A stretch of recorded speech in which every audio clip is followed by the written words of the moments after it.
کیا عظمت ہے قرآن مجید کی، کیا انداز ہے اللہ تعالیٰ کے سمجھانے کے۔ مجھے کبھی کبھی جب اللہ تعالیٰ کہتے ہیں نا اے ایمان والو، اس میں وہ محبت جھلکتی دکھائی دیتی ہے، وہ پیار اور وہ الفت، وہ اپنائیت اور وہ قربت دکھائی دیتی ہے۔ جیسے ایک باپ اپنے بیٹے کے پاس بیٹھا اسے سمجھا رہا ہو، ایک یہ ہے کہ ڈائریکٹ اسے نصیحت شروع کر دے، دوسرے یہ کہ پہلے وہ اس کے جذبہ ابنیت کو، اس کے بیٹے ہونے کو، اپنی پدرانہ شفقت و محبتوں کو جتلائے کہ بیٹا میں تمہارا باپ ہوں نا، بیٹے تمہارا خیر خواہ ہوں، یہ میری نصیحت سن لو، یہ میری بات سمجھ لو، یہ میری نصیحت یہ بھی سن لو۔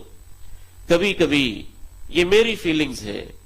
اللہ رب العزت جب قرآن مجید میں یا ایھا الذین آمنو کہتے ہیں تو اس میں مجھے وہ محبت محسوس ہوتی ہے اس سے بھی زیادہ جو باپ اپنے بیٹے کو سمجھاتے ہوئے بار بار بیٹا بیٹا بیٹا کہہ رہا ہو۔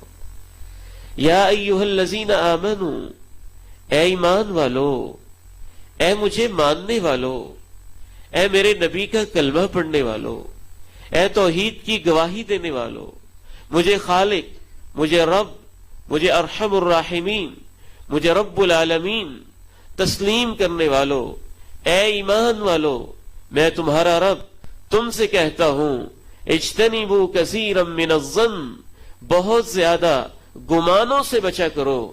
اور یہاں بہت زیادہ گمانوں سے کون سے گمان مراد ہیں؟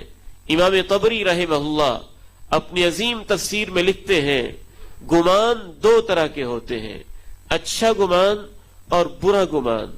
بہت زیادہ گمانوں سے بچا کرو، اس سے مراد یہ ہے بہت زیادہ برے گمانوں سے بچا کرو، بدگمانیوں سے بچا کرو۔ بدگمانی کسے کہتے ہیں؟ امام ماوردی رحمہ اللہ بڑی خوبصورت وضاحت کرتے ہیں، فرماتے ہیں عدم الثقہ بمن هو لها اہل، کسی اہل انسان پہ، ذمہ دار انسان پہ جس کی نہ اہلی ثابت نہ ہوئی ہو، اعتماد نہ کرنا، کسی پہ اعتماد نہ کرنا، اس پہ تسلی نہ ہونا، اسے قابل اطمینان نہ سمجھنا، اسے بدگمانی کہتے ہیں۔